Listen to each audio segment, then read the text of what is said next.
welcome to TeamLease webinar. So the idea to really have this webinar just to create awareness about what all services are available in AWS, right? Which can really help us for our application developments and all those stuff. So just to introduce our subject matter expert with all of you. We have Sonu with us, who comes with more than 14 years of experience in the space of training and software development, right? Sonu is a subject matter expert and consultant, doing a lot of consulting and training in the organizations. He has the expertise in the technologies like, the cloud technologies, let's say AWS, Azure, and etc. He also have the expertise in generative AIs, Google Bard, the Python, .NET, and many more technologies as well. He has a very big portfolio in terms of technologies on which he deliver the programs and do the consulting for the organizations. He also, delivered his services to the customers like Microsoft, like TCS, Infosys, Syntel, Capgemini, Wipro, SCL, Siemens, and many more. I'm Dinesh Gupta. I'm host for this particular webinar today. Now over to you, Sonu. Please start your presentation and start your sessions too. Okay, thank you, Dinesh, for giving a good introduction. So, hi everyone. I hope all of you are able to hear me. And yeah, let me share my screen. Just to...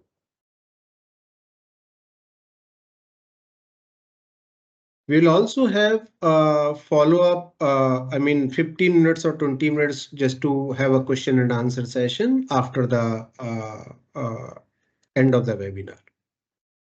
Thank Exactly. you. Yeah, thank you. Yep.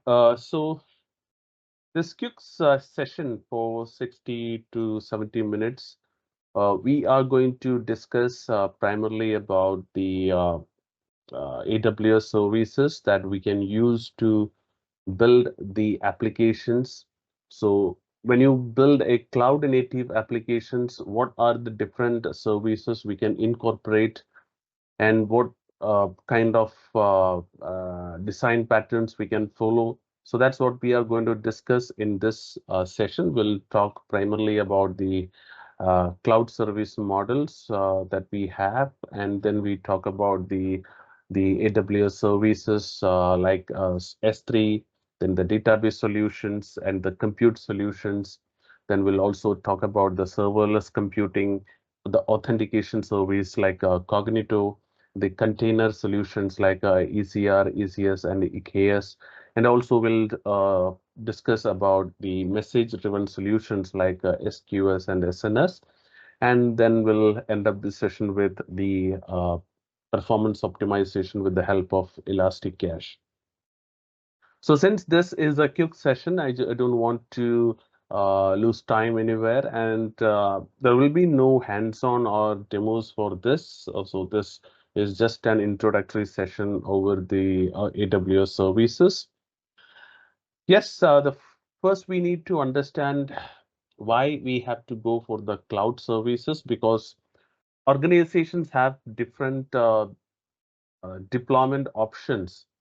So they can either build a cloud native, cloud-based solutions that runs the complete part of the application in a cloud environment. So whether it is a database or messaging solutions or a container applications, or it could be a front end, back end, APIs. So all the application components will be running from the cloud environment. So such applications we call as cloud native, cloud-based applications. So it's possible that you can build a complete new application that runs on the cloud, or if you want, you can migrate the existing on-premise applications to the cloud environment.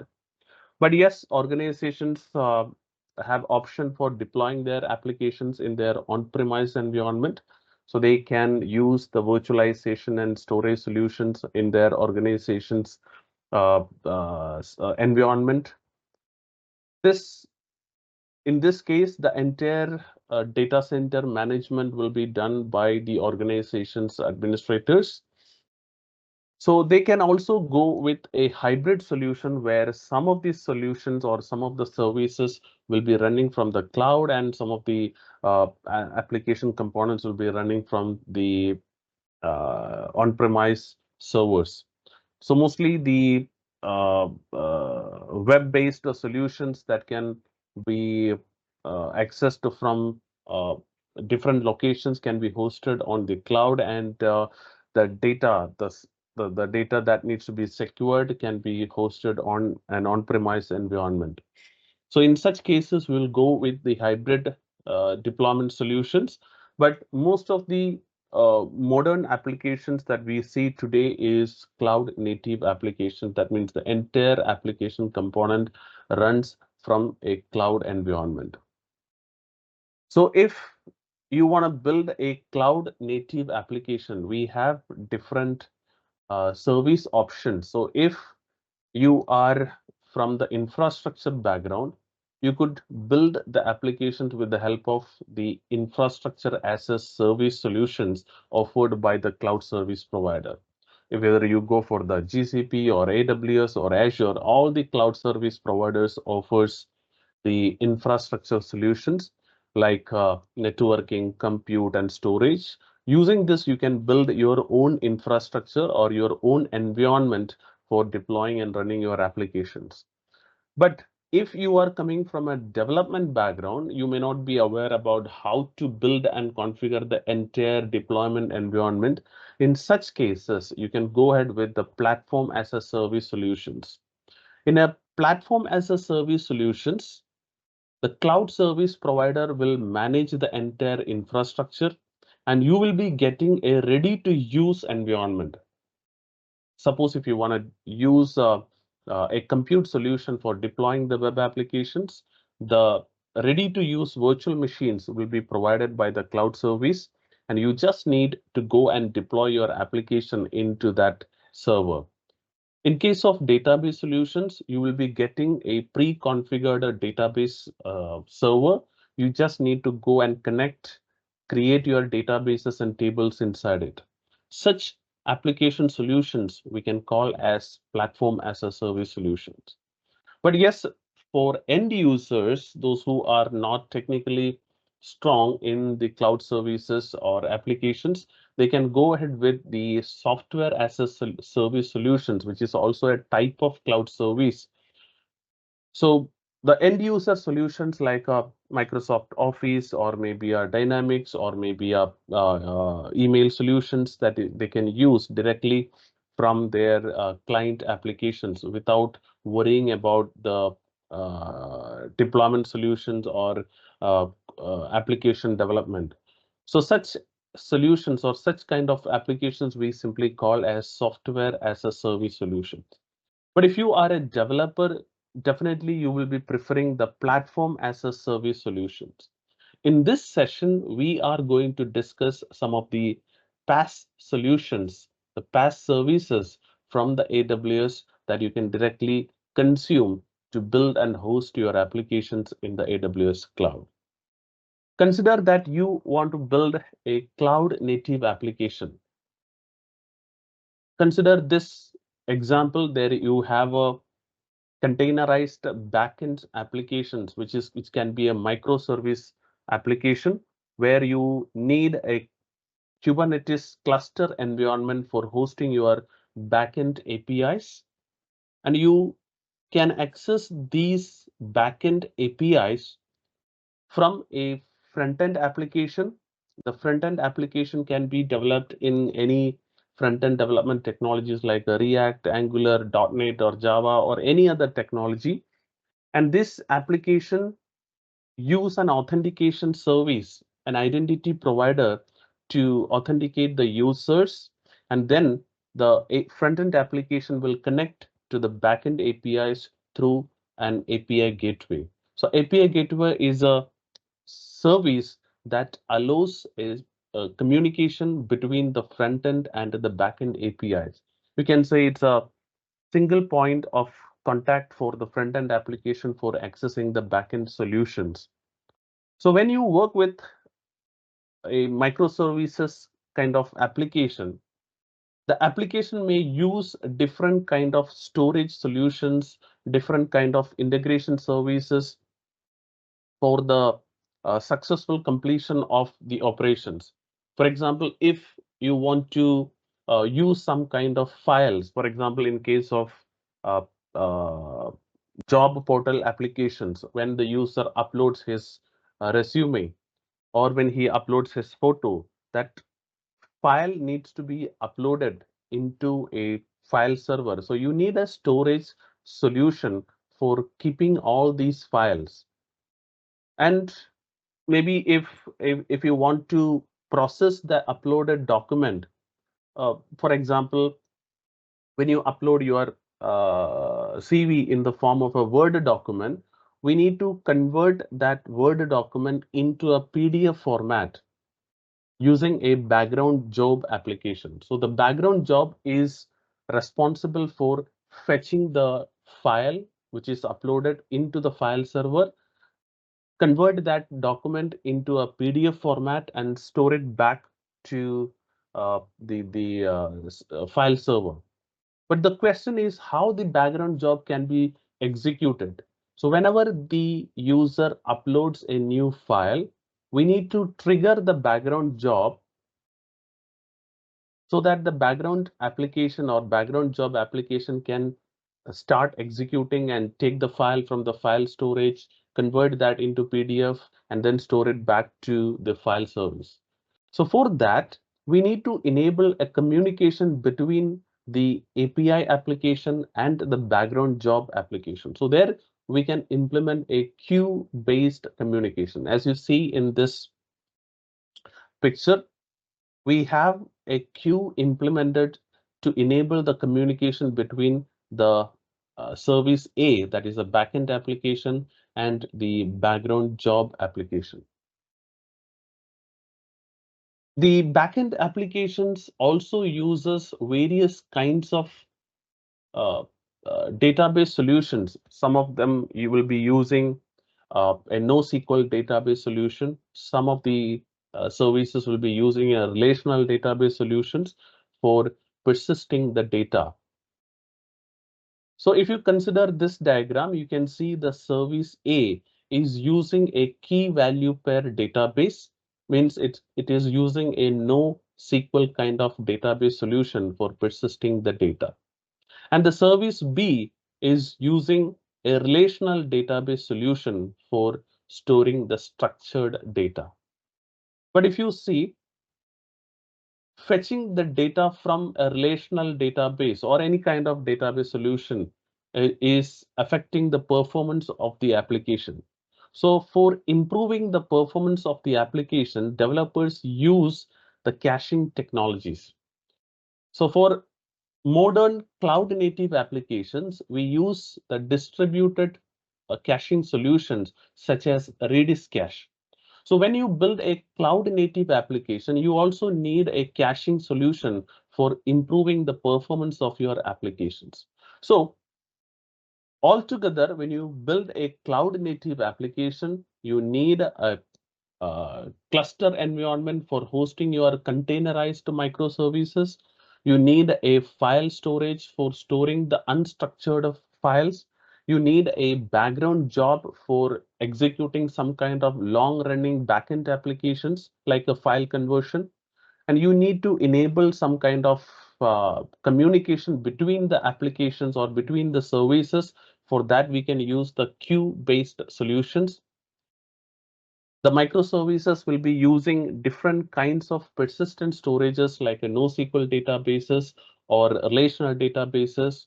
And also they can use the distributed caching solutions for improving the performance of the application. The front-end applications which can be hosted in a different compute environment can connect to the backend APIs hosted on a clustered environment using an API gateway. These front-end applications allows the users to authenticate with an identity provider. It can be Facebook, it can be Microsoft, it can be LinkedIn, or it can be their own identity solution. So this is the overall architecture of a cloud native application. It's a very basic cloud native application example. But going ahead, we will understand how to build such a cloud native application using the AWS solution. For that, first we are going to see the AWS service that is Elastic Beanstalk. So what is this Elastic Beanstalk? Elastic Beanstalk is a compute solution that allows you to host your web applications in AWS Cloud. Yes, you have different compute services available in AWS.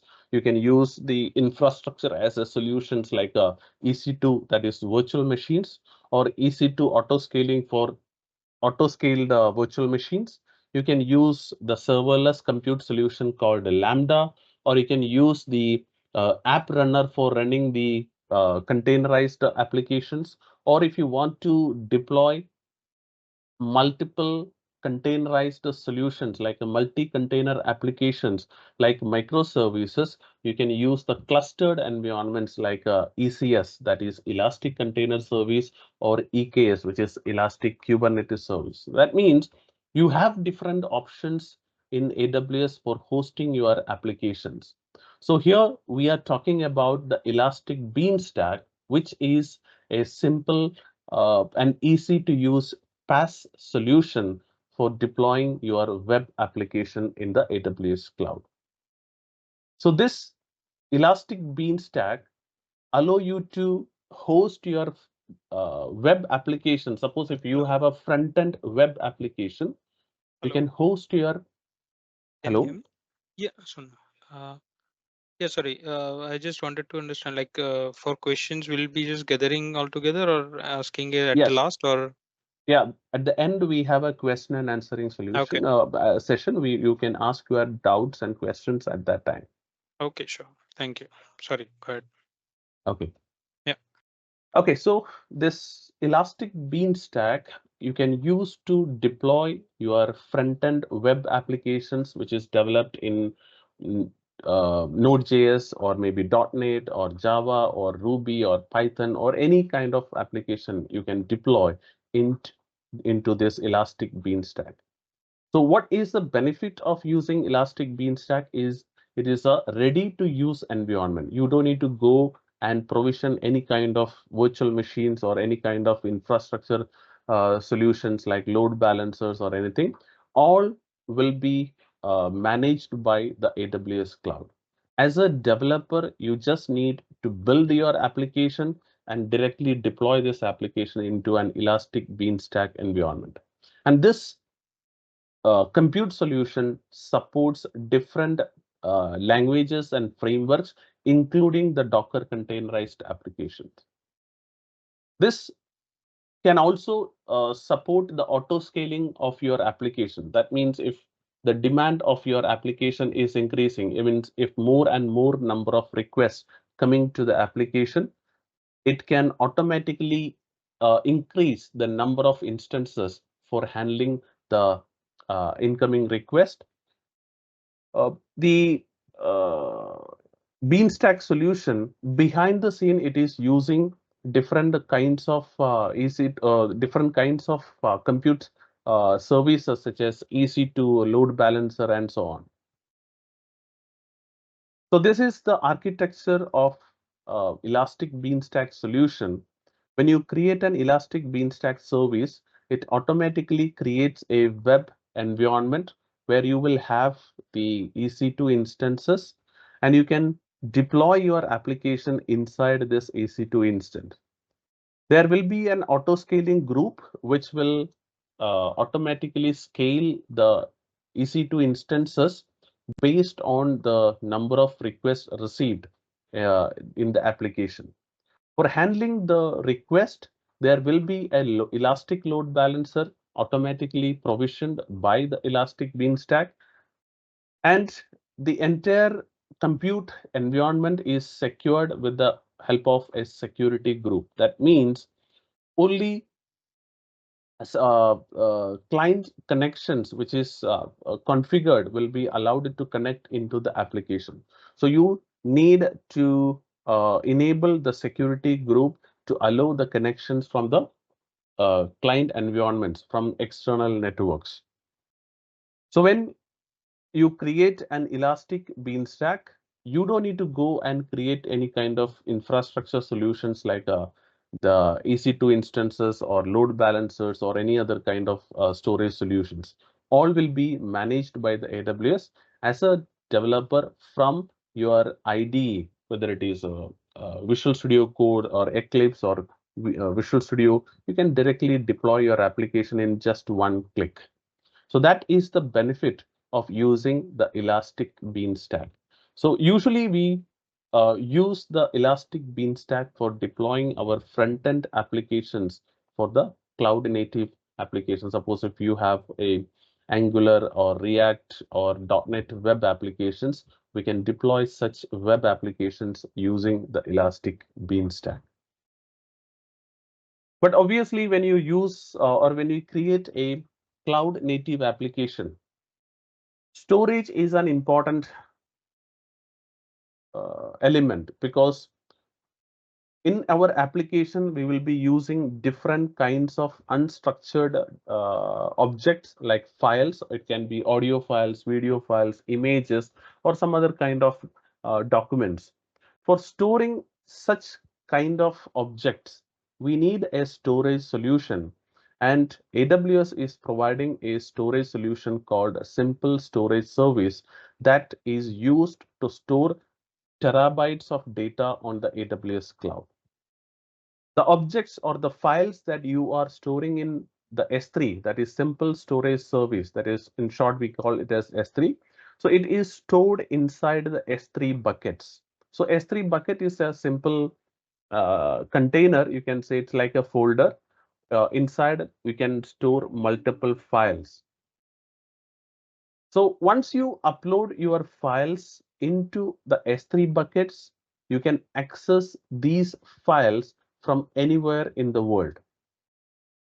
But yes, you can control the access to these objects. That means you can configure who can access, who cannot access, when these files can be accessed. All can be configured from the S3 dashboard. So that means whenever you create an S3 bucket as an administrator, you are allowed to configure the access policies for the S3 buckets. And it will be providing 99.9999% of durability. That is, there are 11 nines. So that means it is providing a highly available and durable and reliable storage solution, because it is going to replicate your data into other availability zones for avoiding the data loss. That means in case of disaster recovery, you will be able to recover your data from the replicas, which is automatically created by the AWS cloud. That means you don't need to worry about the high availability and durability of the files that you are uploaded into the AWS S3 service. And this is one of the cheapest storage solution in AWS. So for storing gigabytes or terabytes of data, it's very, very cheap compared to any other cloud service solutions. And it also allow you to host your static website. Means instead of going and creating Elastic Beanstalk for hosting a simple static website, you can directly host your static websites from the S3 buckets also. So if you go to the S3 buckets dashboard, you can see the option for hosting the static website. Static website in the sense simple HTML, JavaScript files can be placed inside the buckets, and you can serve the website over the HTTP. And this is one of the common service that we integrate with many other AWS services, because this is one of the primary storage solution for all other services. I have already mentioned about the S3 bucket. So S3 bucket is a logical resource. You can say it's just like a directory or a folder that allow you to store multiple objects or multiple files inside it.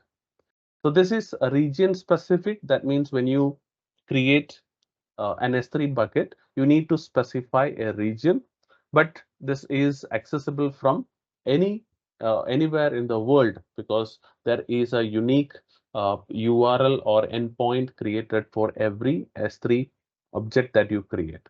And any object that you store inside the S3 bucket, here what I'm referring, the object is simply a file. So a object is stored in the form of a key and value pair, where the key is the file name and value is the content. That means if you upload a text file, the file name is acting as the identifier or the key, and the file content will be the value for that key. So for every object that you store inside the S3, there is a storage class associated with. So the storage class specifies that how frequently you are accessing the object. Suppose if you want to store the data which is frequently accessed, you can use a frequently accessed tier or standard or frequently accessed tier. Or if the files are infrequently accessed, you can go and uh, change the storage class for the associated object. So when you change the storage class of the objects, the cost of the storage is also changed. Suppose if you are setting the storage class of a file as infrequent access or the glacier type, so the cost for that file or cost for that storage is very cheaper compared to a frequently accessed file. So you can manage the S3 objects using your SDK or REST API, or directly using the S3 console, that is the web UI interface, or even you can use the AWS CLI. Suppose if you are a developer, mostly you will be using the AWS SDK for the languages like .NET, Java, Python, and JavaScript, so that using the code you can upload and download the files into the S3 buckets. Now, another important part of our cloud native application is databases, because without databases, no dynamic applications can run, because we have to persist the user informations in our application. For that, AWS is providing various database solutions. But for understanding the database services, first we need to understand what kind of data we can store in AWS. Inside the AWS, we can store structured data or semi-structured data or unstructured data. Structured data means it will have a specific schema defined, like relational databases. So while creating a relational database, we will be first creating a database schema, right? So once the schema is defined, we will be storing the data corresponding to that particular structure or schema defined. So every column or every attribute will have a specific data type and size assigned. But in a semi-structured data, it is more flexible, and we can also call it as a NoSQL database solutions, because there is a no dedicated schema defined for any entity. Entity in the sense it can be a record related to an employee or a book or account or student or teacher or course, anything. So for an entity, when you store the data in a semi-structured database or NoSQL database, it does not follows a fixed structure. it can be a hierarchical type, or it can be a graph type, or it can be the column family type, or it can be a key value pair type. So there are different types of NoSQL databases we have. So something like a document databases, which stores the data in JSON format. We have key value pair databases that store the data in key and value format. We have column family type data like Cassandra. We have graph databases like Neo4j. So like this, we have different NoSQL database solution that does not follows any strict schema for the data storages. And we also have unstructured files or unstructured data like objects in S3, like audio files, video files, or text documents, all these. So all these we can categorize as unstructured data, which is because they do not have any predefined structure for storing this informations, because they typically store the data in the form of binary. But if you talk about the relational and non-relational database solutions on AWS Cloud, we have the AWS RDS, which is a relational database service. We have DynamoDB, which is a NoSQL database. We have key spaces, which is a column family type that is storing the data as using the Cassandra API. We have the document DB, which is a MongoDB compatible document solution. We have Amazon Neptune. We have TimeStream for time series data, and Quantum Ledger database for ledger data storages. We have Elastic Cache and Memory DB for Redis for in-memory database solutions. Typically, it is used for the caching solutions. If you see the RDS solution, that is relational database solution, Amazon RDS offers a single service that provides various database engines like PostgreSQL, MySQL, MariaDB, Oracle, and Microsoft SQL Server. That means if I have to go and create a relational database using Oracle, I need to go and create an RDS service. If I have to go and create a MySQL database, still I have to go and create a RDS solution. So while creating the RDS service, it will be asking you what kind of database engine you want to use. So since it is a PaaS solution, as I have mentioned, you don't need to create any kind of infrastructure like virtual machines or storage solutions for configuring this database engines. This is a ready to use database solution. So it will automatically take care of the database updations, the backups, and also the patching of the underlying operating systems. All will be taken care by the AWS cloud. So simply I can say, if you are looking for a relational database solution for your microservice applications, then you can use Amazon RDS. That is one of the best solution for cloud native applications. But yes, some of the services we need to go for NoSQL databases.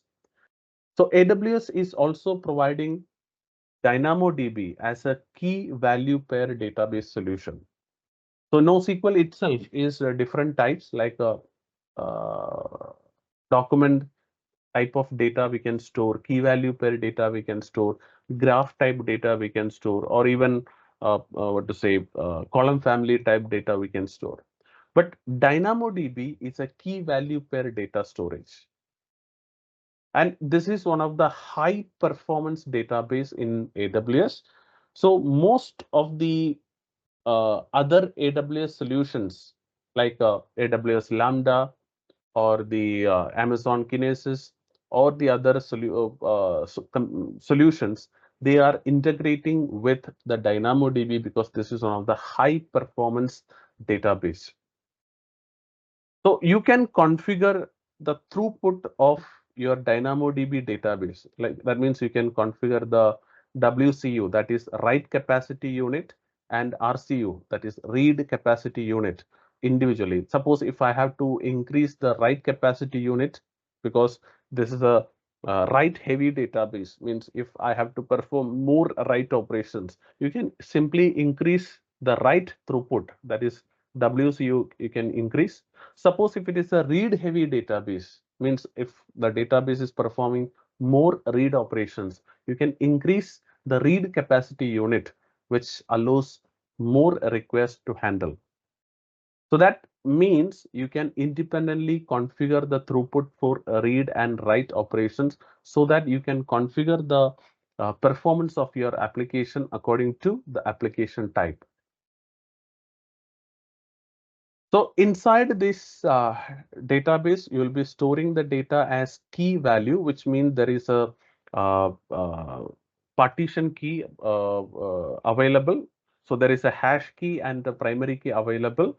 So based on this key, we will be able to fetch the records uniquely. So there is a hash key and primary key available that is allowing the users to query the data uh, uh, from a DynamoDB database. But if you are looking for a document database solution, suppose if I want to migrate my on-premise application to the cloud and my on-premise application is using MongoDB data storage.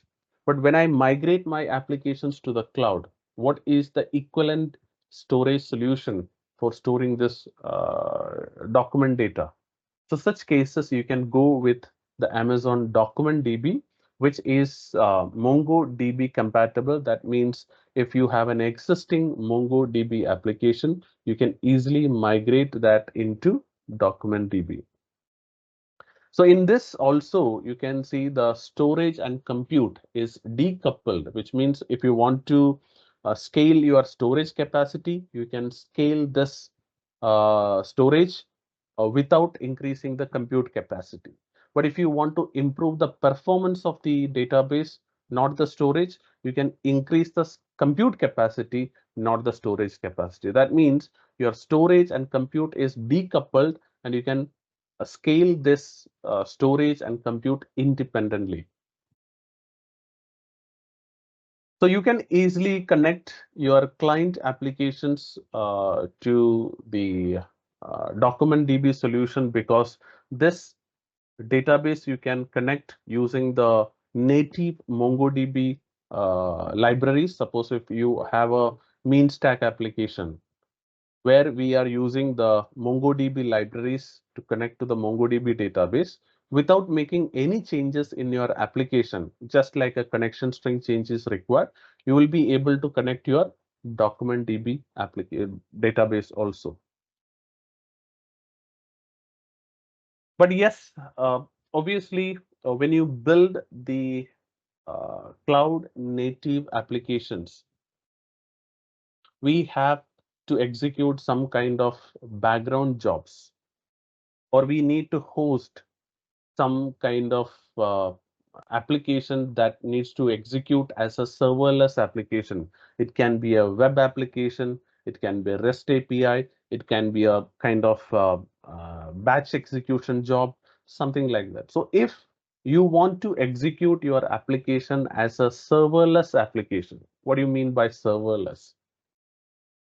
Serverless does not mean a compute is not required. Yes, obviously there is a compute required for running any kind of application in the cloud.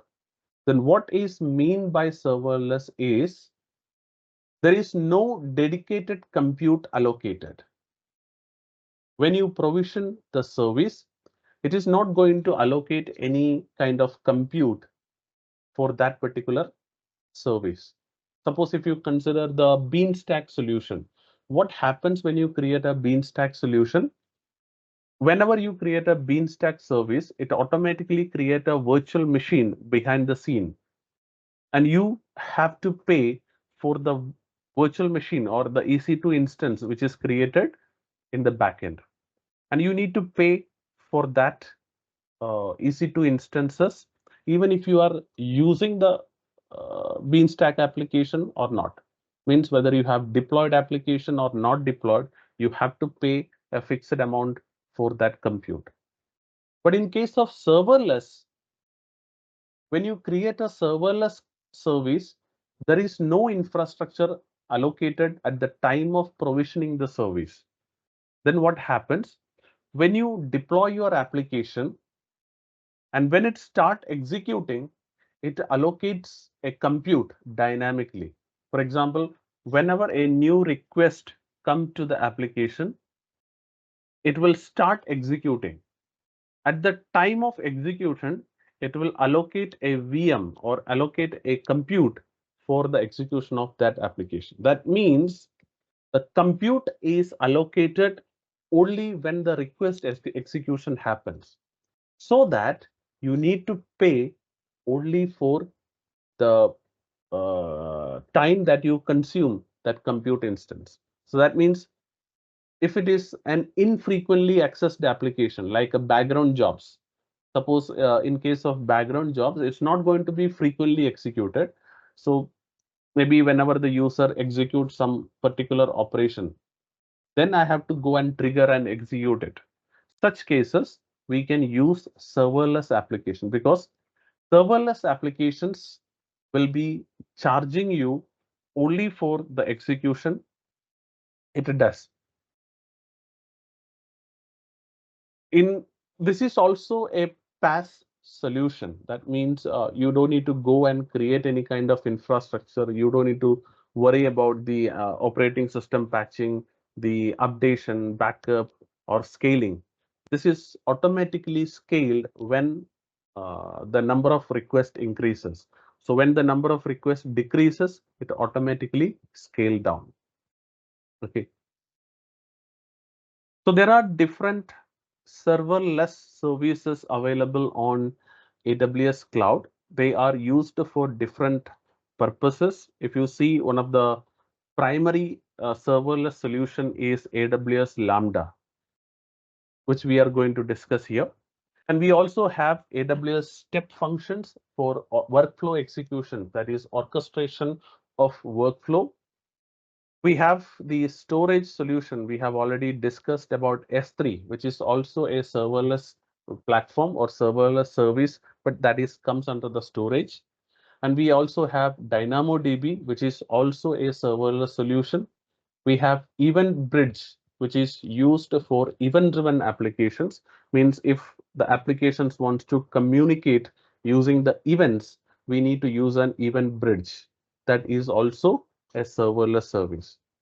And for message-driven applications, we can use Amazon SNS or Amazon SQS, that is simple notification service or simple queue service, which is also serverless services. And for API integration, suppose if you have deployed your microservices APIs in a Kubernetes cluster and you want to consume this APIs from a front-end application, in between you can use an API gateway. This API gateway is also a serverless service.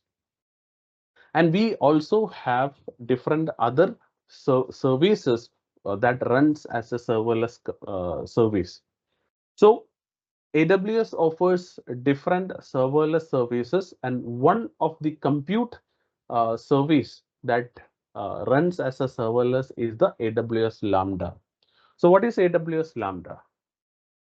AWS Lambda allow you to run your code on a highly available compute infrastructure, which means you can just go and deploy your application on a AWS Lambda. That service compute will be automatically provisioned by the AWS. That means you don't need to go and create any kind of compute instances like EC2. And whenever the scaling is required, it automatically scale based on the usage of the application. That it automatically create the compute, including the server, networking, then the capacity provisioning, scaling, everything will be automatically done. Even the monitoring and logging of the applications running inside the AWS Lambda. So you can deploy almost any kind of application inside the AWS Lambda, not only the background applications. You can use it for deploying your web applications. You can use it for deploying your API applications. You can use it for deploying your background job applications and so on. But then there can be a question, when I have to go for Elastic Beanstalk and when I have to go for AWS Lambda for deploying my web application. Suppose if your web application is frequently accessed, then you can use the Elastic Beanstalk because it provides a dedicated compute that provides high performance while accessing the applications very frequently. And also the cost is calculated based on the compute provision. But in case of AWS Lambda, this is very much suitable for infrequently accessed applications. Suppose if your application is executed maybe once in a day, or maybe once in an hour, or maybe once in a week, that kind of scenarios, it's better to use the AWS Lambda because here the cost is calculated based on the number of executions or number of requests handled by the AWS Lambda service.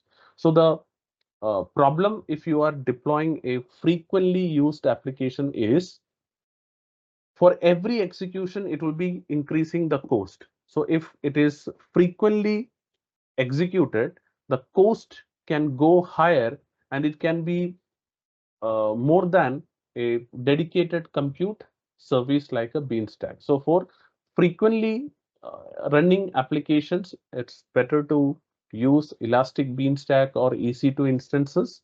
And for infrequently accessed background job application that needs to be executed with the help of a trigger, you can use the AWS Lambda.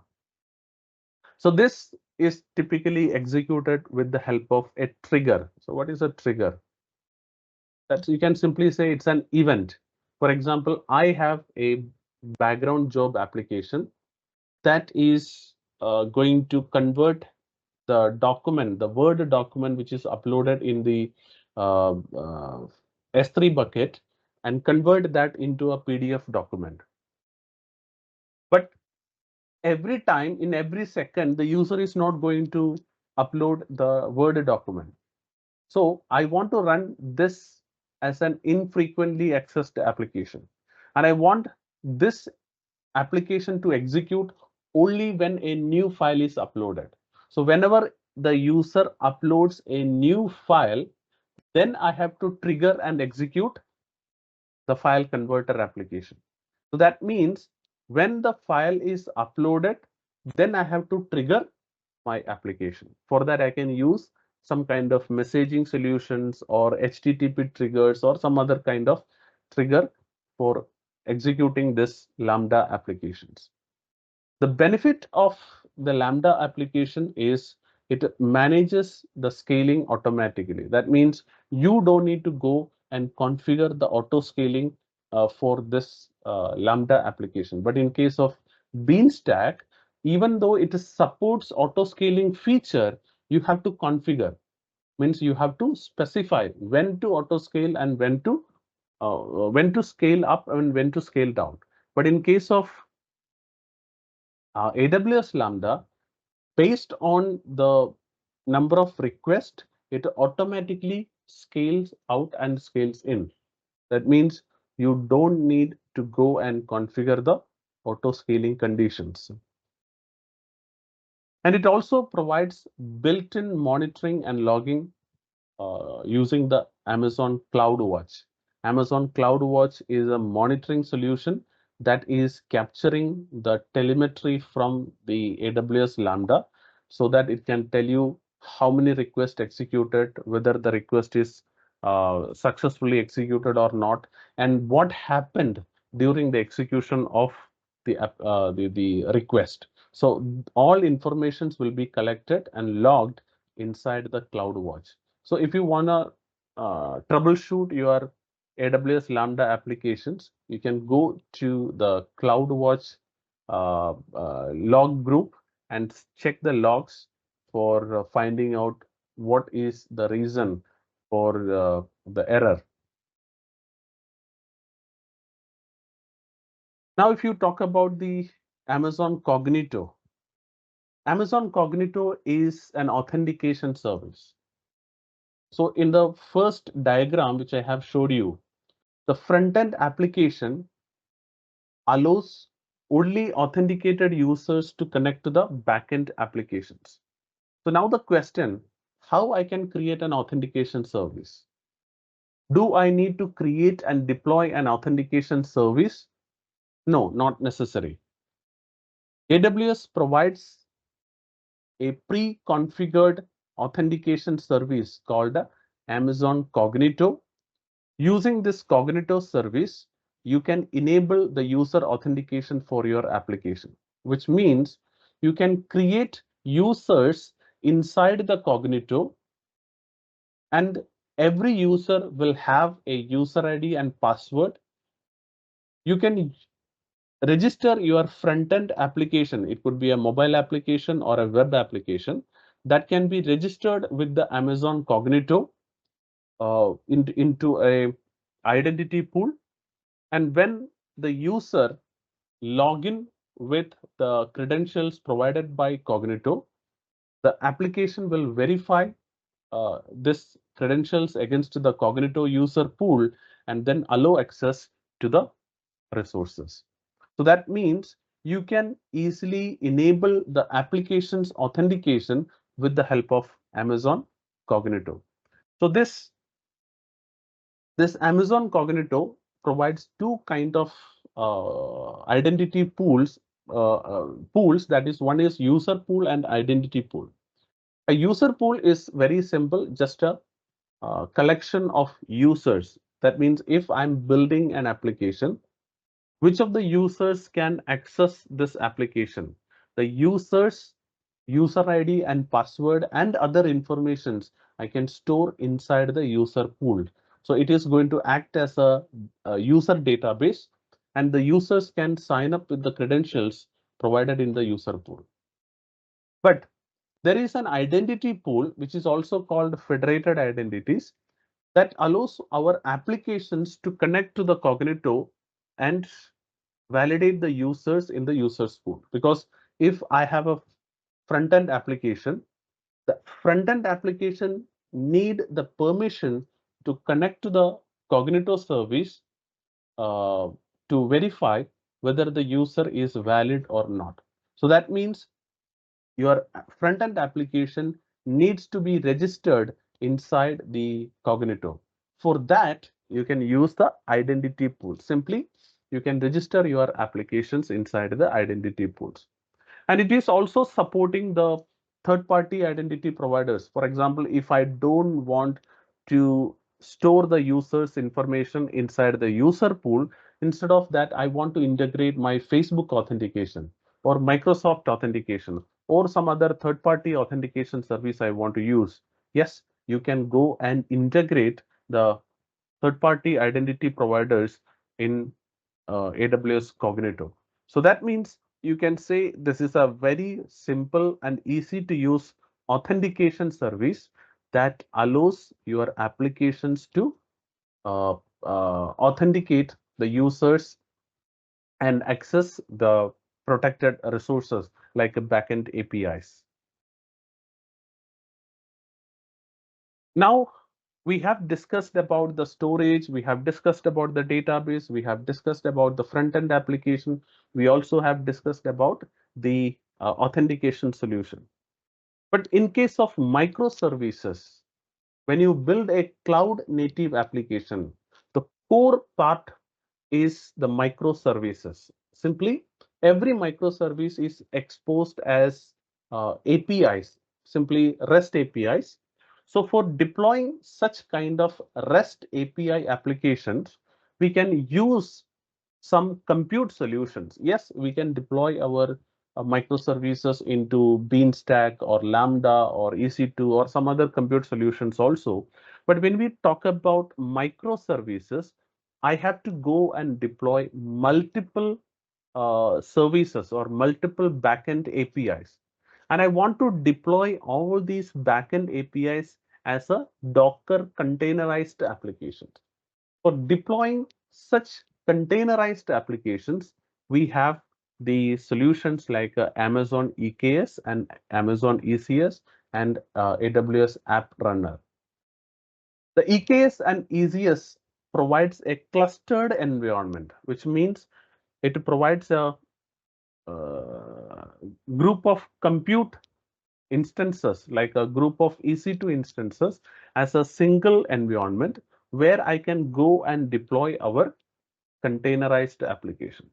Whereas the app runner allow you to run your containerized application into a single instance mode. But here we are going to talk about the ECS and EKS because the ECS is a fully managed container service, which means it provides a container cluster environment, which means there are multiple compute instances, EC2 instances, where you can deploy one or more Docker containerized applications. This ECS is uh, a container or orchestration service from AWS itself. So it's a Amazon proprietary container orchestration service.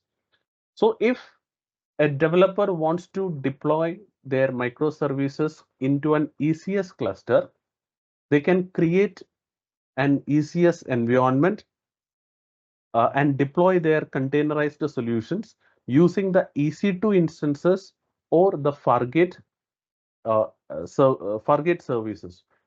EC2 is providing the dedicated compute instances, and Fargate is providing a serverless compute instances. That means inside the ECS, we can deploy our containers into dedicated compute virtual machines, that is EC2 instances, or if you want to run them as a serverless service, means my containers need to run as a serverless service, then I can go for the Fargate mode. That means inside the ECS, it is support both dedicated compute and serverless compute options. According to the user's choice, we can choose either the EC2 or the serverless or both. Means inside one cluster, we can use both the EC2 as well as Fargate type of deployments. You can also integrate different other services like a load balancer, monitoring solutions like a CloudWatch, or the identity solutions for controlled access. Suppose if I want the ECS cluster to be accessed by selected users only, then I can go and configure the identity and access management for the users.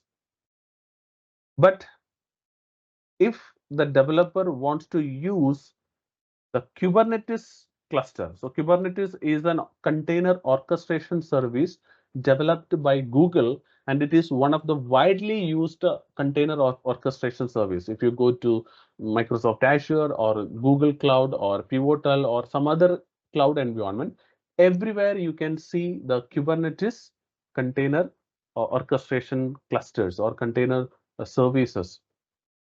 So if you are interested to use Kubernetes as a container orchestration service for hosting your microservice applications, the AWS provides an EKS service. So EKS is also a fully managed Kubernetes cluster environment, which allow the users to deploy their containers using the traditional Kubernetes deployments like pods, services, ingress, then the autoscaler, all these you can configure inside the Kubernetes clusters.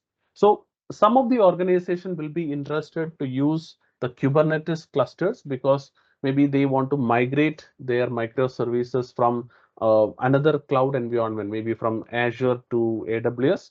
In that case, they don't want to go and change the deployment script and other configurations. They just want to deploy the container services as it is here and use the same deployment script with a less or no changes. Such cases, they can go for the EKS cluster environment. This is also provide a highly available and secure cluster environment, because I said it is a fully managed environment, which means it is providing the uh, backup, then the patching and node provisioning, all these things automatically. But whenever you deploy your containerized microservices and you want to consume these microservice applications from a front-end application, obviously you need to connect to each and every microservice. Suppose if there are hundreds of microservices you deploy inside a Kubernetes cluster or ECS cluster, it will be difficult for the front-end application developer to connect to each and every microservice using different API endpoints. Because first of all, I don't want to expose my backend APIs publicly.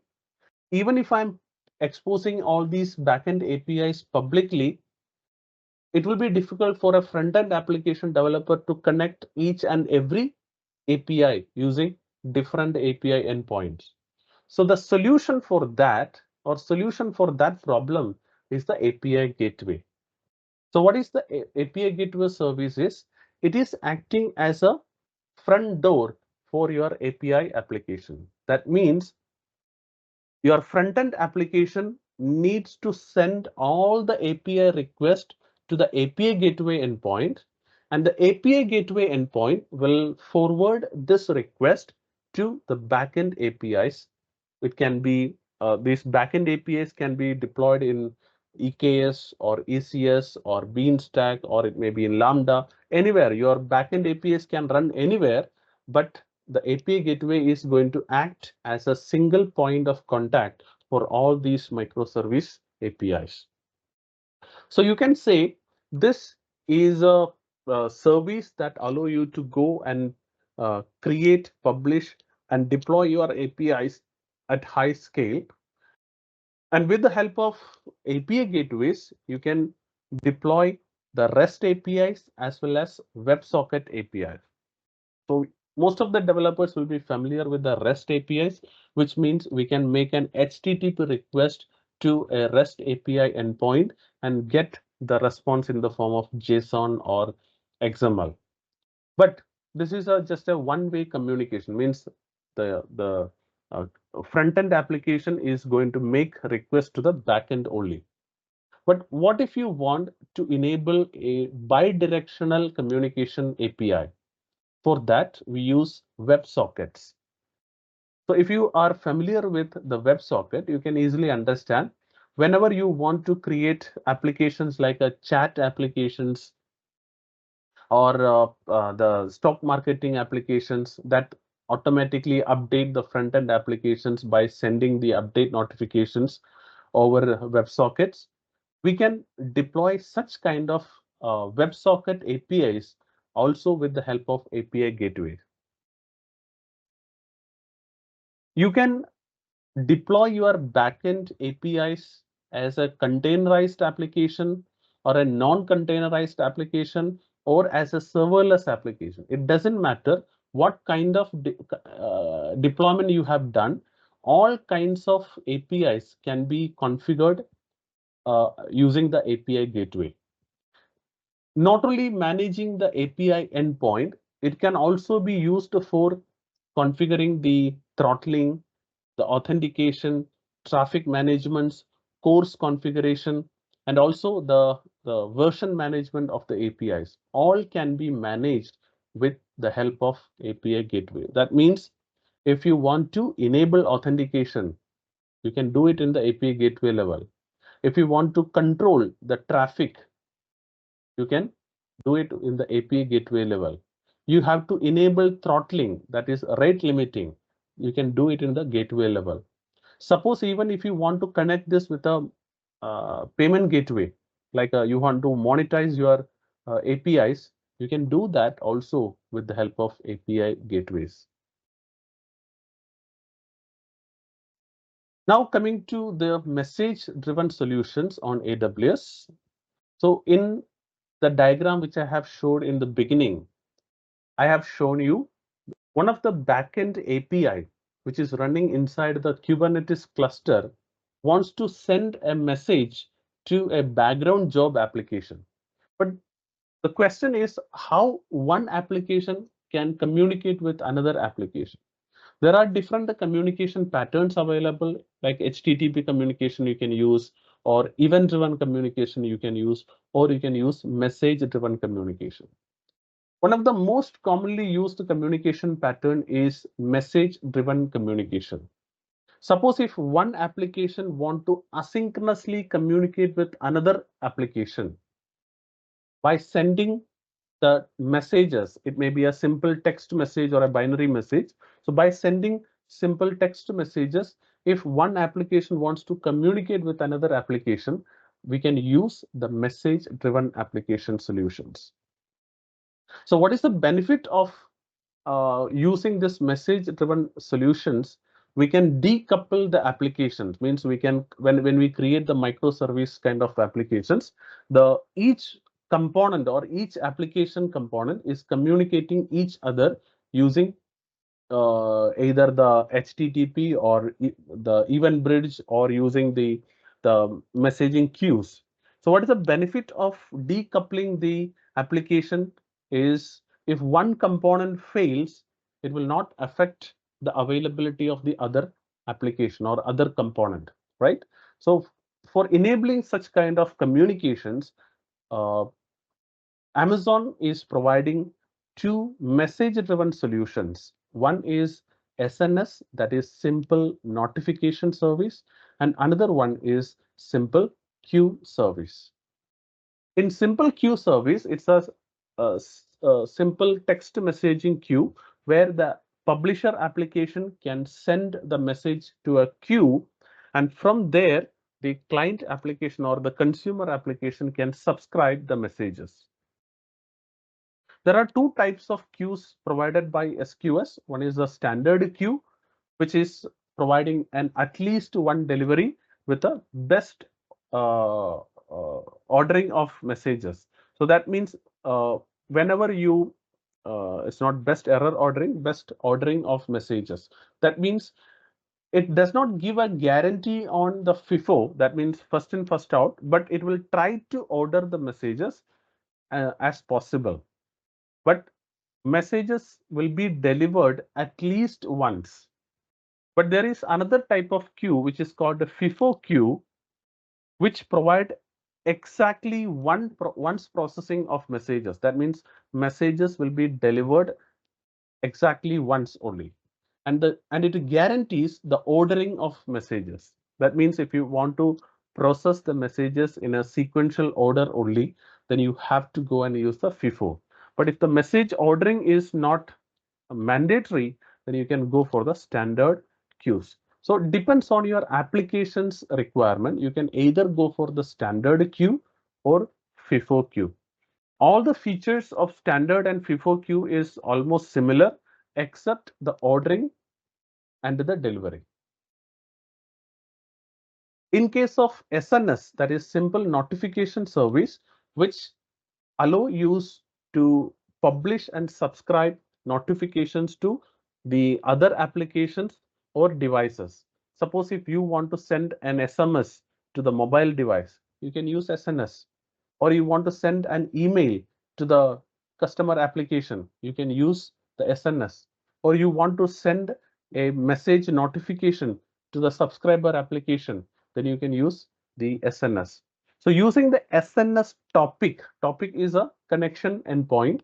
So using the SNS topics, the publisher can send the messages to the subscribers. So the subscriber can be a web application, email address, that means email account, or maybe a Lambda, or it may be a device like mobiles like this. So you can see here, when the publisher is going to send a notification to the SNS, it can send that notification to different other services, like it can forward that message to an SQS, or it can send that notification to a Lambda, or it can send that notification to an HTTP endpoint, or it can send it to Amazon Kinesis service.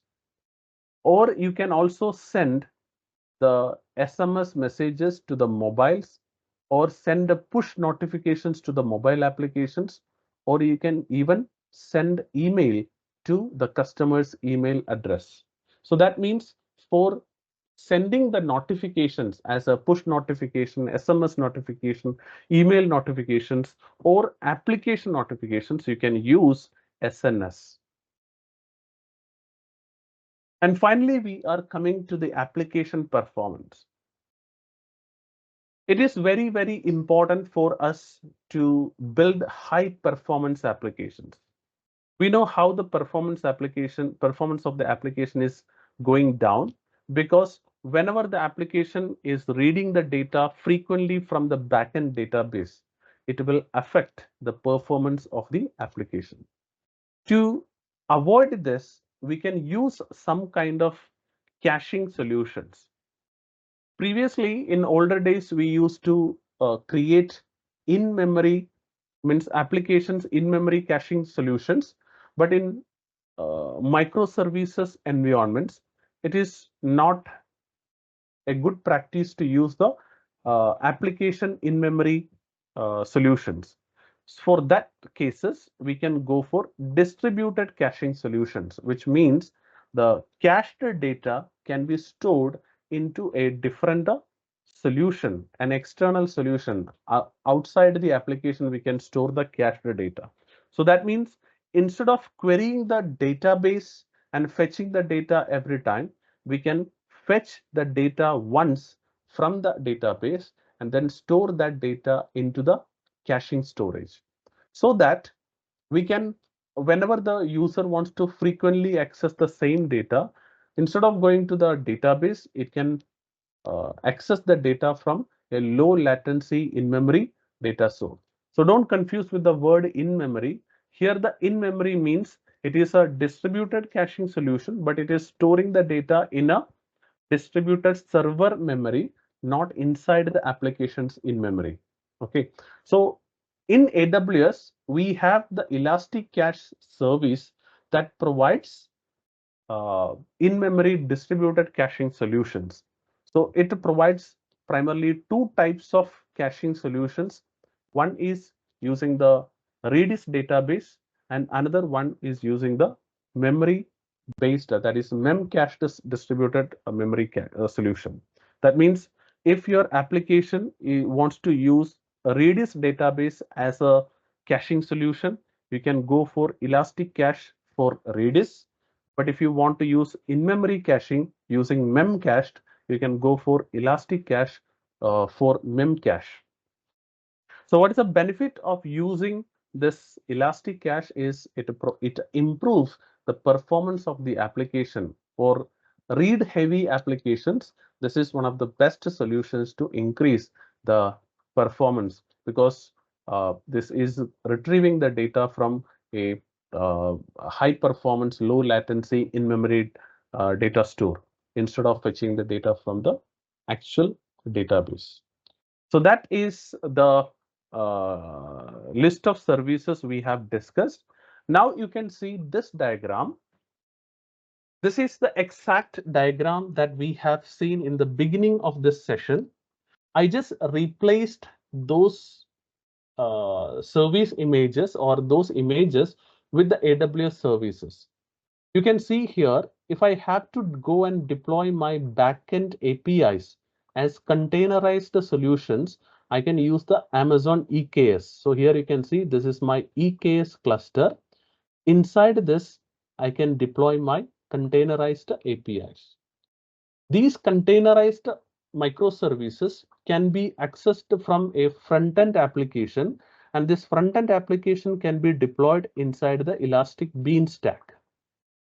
And this Elastic Beanstalk is accessing this backend APIs through the Amazon API gateway.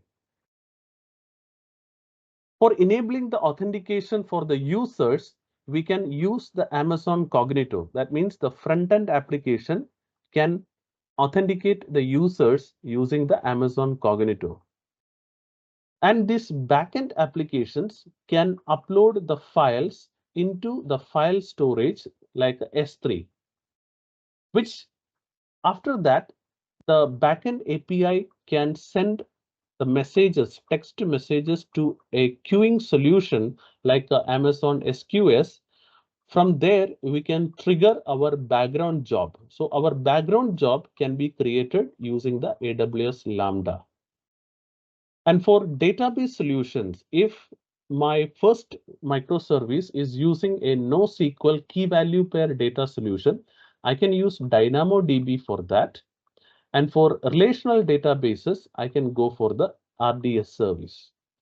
Suppose if my application wants to use distributed caching solution, I can go and use the Amazon Elastic Cache also. So this is the diagram which I have shown in the beginning of the session. If you see,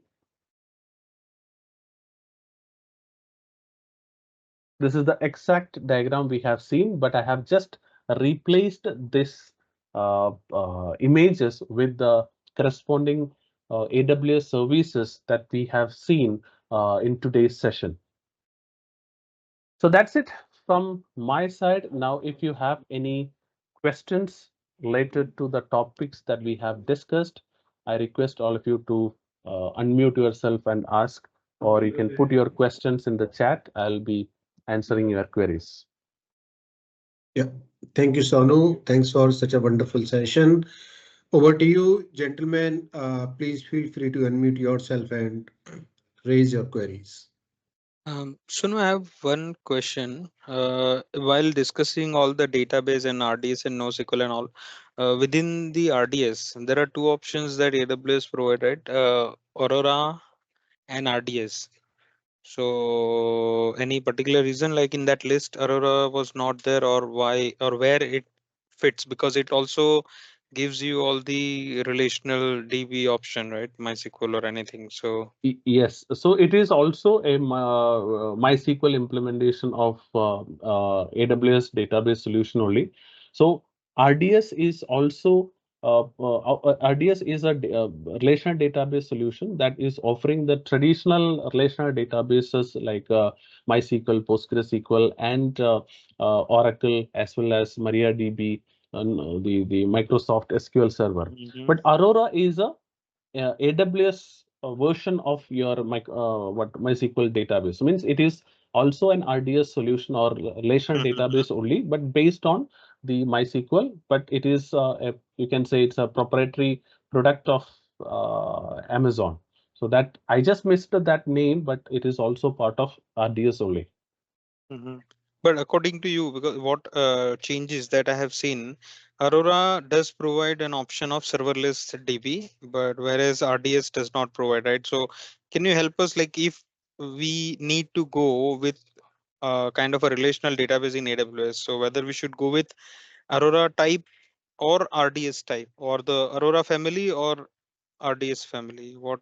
Yeah, according to AWS, they recommend to use Aurora for new applications. Suppose if you are building a new application, then it is recommended to use Aurora, because if you want to build a cloud native application. But if you have an existing application that is using the traditional MySQL or PostgreSQL functionalities, then it is recommended to use the RDS with the PostgreSQL or RDS with the MySQL, because obviously there will be some what to say PostgreSQL functionalities or MySQL functionalities, maybe in terms of background jobs or some kind of data types and other features which is offered by the community version of MySQL and PostgreSQL. So, but Aurora is a fine-grained version of relational database developed by Aurora, but it is based on MySQL only. So if you are building a fresh new application, then it is recommended to use Aurora. But if you want to migrate from your on-premise to the cloud, then it's better to use the traditional PostgreSQL or MySQL kind of RDS solutions. But if there is an option of having a cloud agnostic platform, then I think Aurora might be a blocker maybe in future, or what do you say? Uh, I'm not saying about that. That you have to evaluate, because the compatibility check you can do, because if you have an on-premise database application or on-premise database solution, you can always check a compatibility test to identify whether this can be directly migrated into Aurora, or you have to go and use the traditional MySQL or PostgreSQL kind of databases. So if it is 100% compatible to Aurora, then you can easily migrate to Aurora, because it's a very high performance and provides more features than the traditional MySQL and PostgreSQL services. Sure, thanks. Okay, any other questions?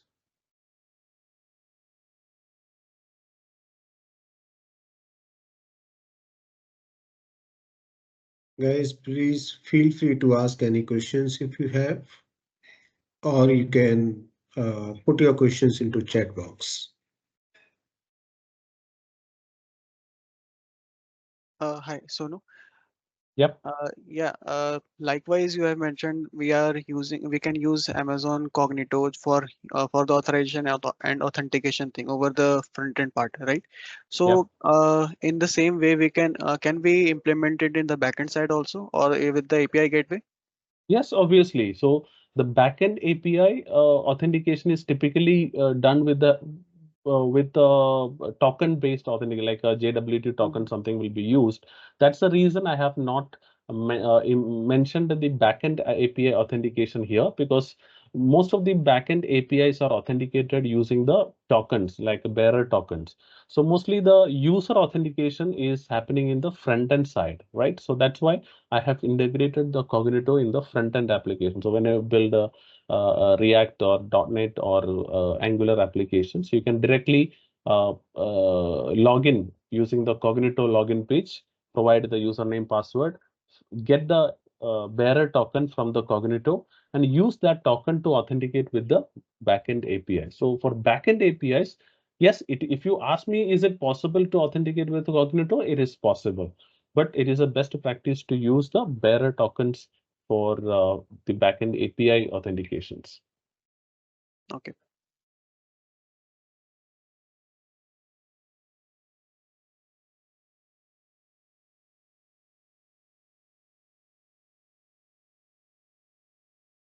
Yeah, any other questions? Yeah, hi Sonu. I have Yeah. a question. What are the difference did we see with API gateway and application load balancer? Both are like a same way, right? Works on the No, same way, right? no. See, Okay. application load balancer is just a load balancer service which allows HTTP connections. That's it.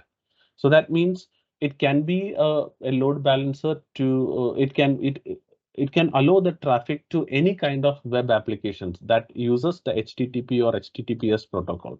It can be a web application, or it can be means web application means it can be a website, or it can be a web API, means RESTful API.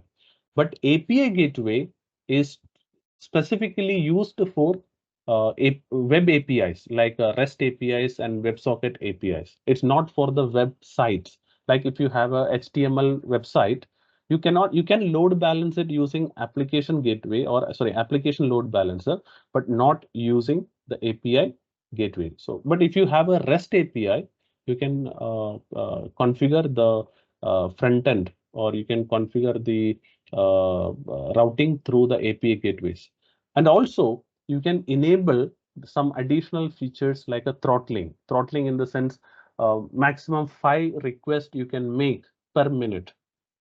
So suppose whenever the user wants to call the APIs, I have to enable a throttling or rate limiting, like maximum 10 requests or 100 requests allowed per minute. So in application load balancer, there is no option for that. So it's just acting like a load balancer, which allows HTTP traffic. That's it. And also, if you want to enable course policies, means using the course configurations. You can enable course configuration inside your API gateway.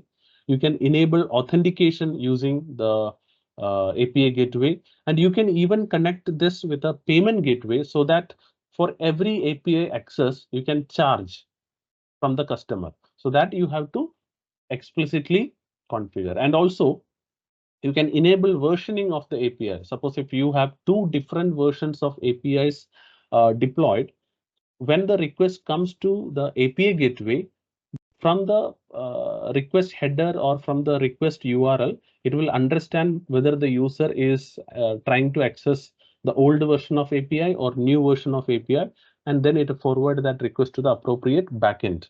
But these things is not supported in the application load balancer, because application load balancer is a load balancer service just allow the HTTP traffic to the backend web application.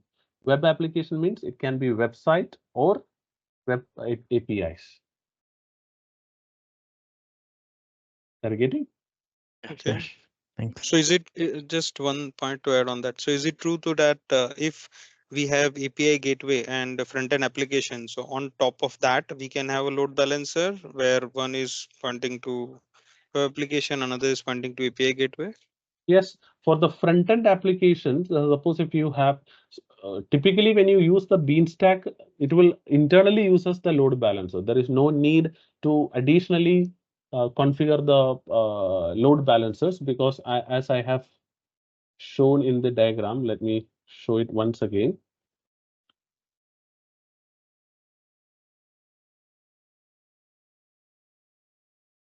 If you look into this architecture, you can see whenever we deploy the Beanstack, it already contains a load balancer. So that means there is no need to explicitly create a load balancer. But yes, if you want to deploy your front-end applications into EC2 instances, means the virtual machines, then you can explicitly configure the load balancer. It can be a network load balancer or it can be a application load balancer. It's your choice. But if you're deploying, if you're using a PaaS service, because here we have discussed all PaaS services. So for PaaS services, you don't need to go and explicitly configure the load balancer. Like for Beanstack, typically you don't need to do that because it's a part of the Beanstack itself. I hope that clears that out. Sonu, one question here. Uh, can you please give me some insight about what are the auto scaling parameters, like when it does the horizontal scaling and when it does the vertical scaling? Okay.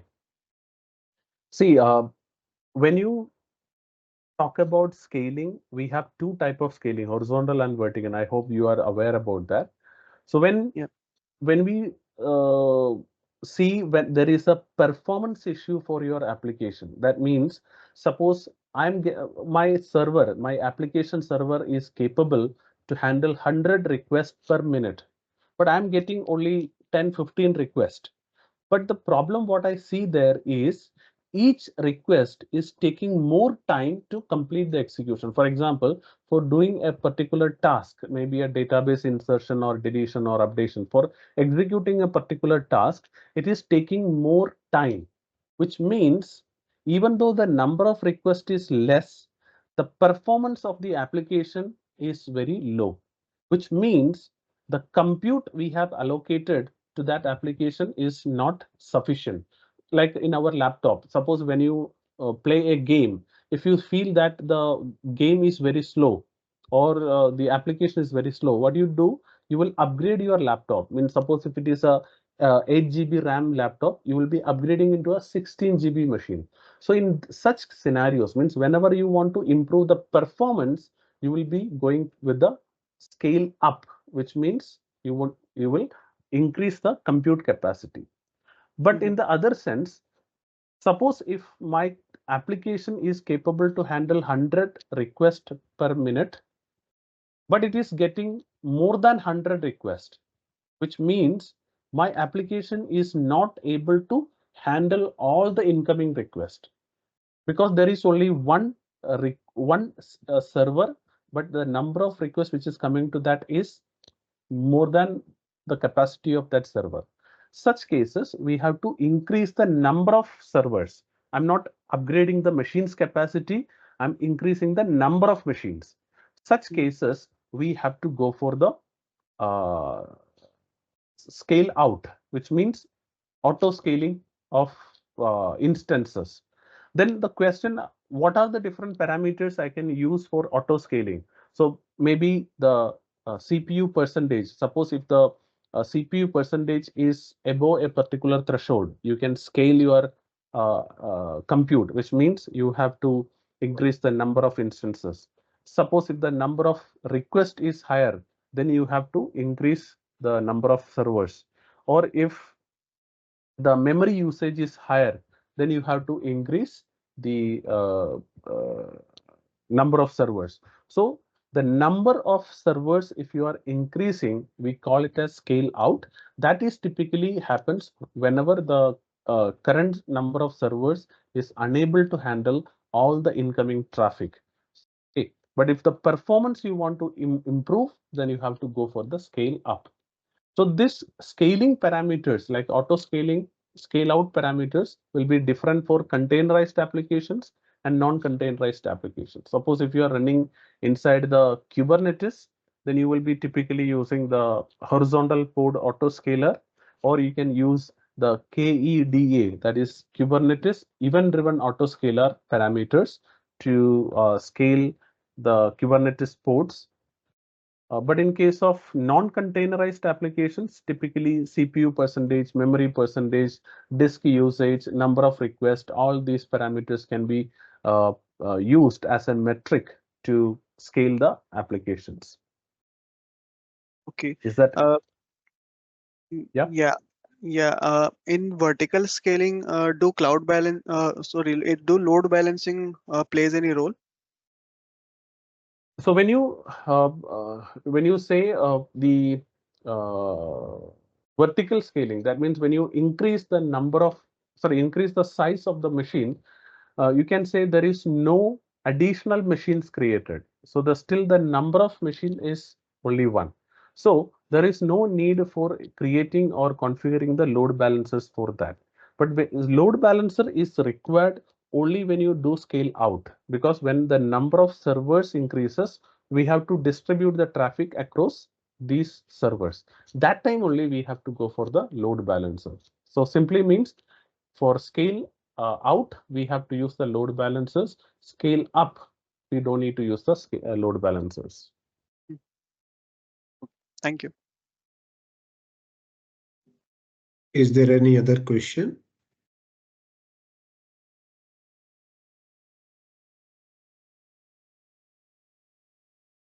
All right, seems that there is no question, but if you have any question, please feel free to write an email to us. We will be happy to answer your questions. So thank you so much, Sonu, for your time and such a wonderful session. I'm sure the audience liked it, and it would really help into their application development side of it. My colleague Liaquat has sent you a feedback link.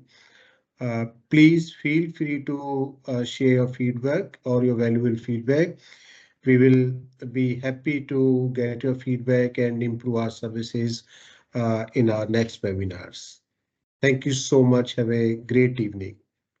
Yeah, thank you, Dinesh, and thank you all for listening to this session. And thank you, Dinesh, for organizing this webinar.